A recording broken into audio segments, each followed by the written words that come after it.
नमस्कार बंधुरा सोमार हेसेले आपनादेरके स्वागत। आज के आमि आपनादेर सामने निये चले एसेछि शिवरात्रि स्पेशल साबुर क्षीरेर रेसिपि। शिवरात्रिर दिन आपनारा एइभाবে साबुर क्षीर तैरी करे खेते पारेन अथवा जे कोनो उपवासेर दिनও किन्तु एइभाবে साबुर क्षीर तैरी करे खाওয়া যেতে পারে। एकादशीर उपवासेও किन्तु एइभाবে साबुर क्षीर तैरी करा যেতে পারে।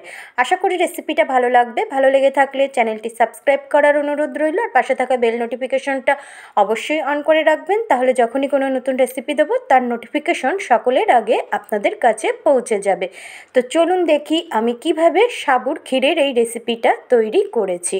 আর সাবুর ক্ষীরের রেসিপিটা কিন্তু তৈরি করা খুব সহজ। সামান্য কয়েকটি উপকরণ দিয়ে কিন্তু এই সাবুর ক্ষীরটা তৈরি করা যেতে পারে। সাবুর ক্ষীর তৈরি করতে আমাদের লাগবে সাবু। এখানে আমি হাফ কাপের মতো সাবু নিয়েছি। আমি ছোট দানার সাবু নিয়েছি। সাবুগুলোকে খুব ভালোভাবে এবার আমি জল দিয়ে ধুয়ে নেব।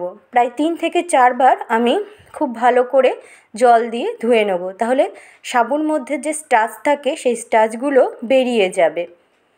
খুব ভালোভাবে জল দিয়ে আমাদের 4 থেকে 5 বার ধুয়ে নিতে হবে।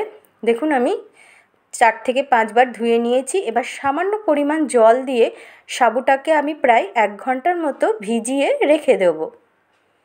খুব সামান্য পরিমাণ কিন্তু আমি জল দিয়েছি। এবার সাবুটাকে আমি 1 ঘন্টার জন্য ভিজতে রেখে দেব। সাবুর ক্ষীর করতে আমার লাগবে দুধ। আমি এখানে 500 দুধ নিয়েছি। আমি আমুল দুধ নিয়েছি, আপনারা যে কোনো কোম্পানির দুধ নিতে পারেন। এবার দুধটাকে আমি খুব ভালো করে ফুটিয়ে নেব। দেখুন আমি দুধটা গরম করতে বসিয়ে দিয়েছি। দুধটাকে কিন্তু আমি খুব ভালোভাবে ফুটিয়ে ঘন করে নেব। সাবুর ক্ষীরে দেখুন দুধটা কিন্তু ফুটতে শুরু করে দিয়েছে। এবার আমি গ্যাসে কড়াই বসিয়ে দিয়েছি। কড়াই গরম হয়ে যাওয়ার পরে আমি কড়াইয়ের মধ্যে হাফ টেবিল স্পুন ঘি দিয়ে দিচ্ছি। ঘিটা গলে গেলে আমি এতে 1 মুঠো কাজু আর 1 মুঠো কিশমিশ ভালো করে ঘিয়ের মধ্যে ভেজে নেব। কাজু কিশমিশ ভেজে যদি সাবুর ক্ষীরে দেওয়া যায় তাহলে কিন্তু খেতে টেস্টটা খুব ভালো হয়। ঘিটা গলে গেছে দেখুন। এবার আমি কাজু আর কিশমিশগুলো দিয়ে দিলাম। কাজু কিশমিশগুলোকে আমি লাল করে ভেজে তুলে নেব। ঘিতে যদি কাজু কিশমিশ ভাজা যায় তাহলে কিন্তু খেতে খুব ভালো হয়। তাই ঘি দিয়েই আমি কাজু কিশমিশটা ভেজে নিচ্ছি। দেখুন কাজু কিশমিশগুলো লাল করে ভাজা হয়ে গেছে। এবার আমি কাজু কিশমিশগুলোকে তুলে নিচ্ছি। কড়াইয়ে যে ঘি আছে তার মধ্যে আমি ঘন করে রাখা দুধটা দিয়ে দেব। ঘন করে রাখা দুধটা আমি ঘিয়ের মধ্যে দিয়ে দিচ্ছি।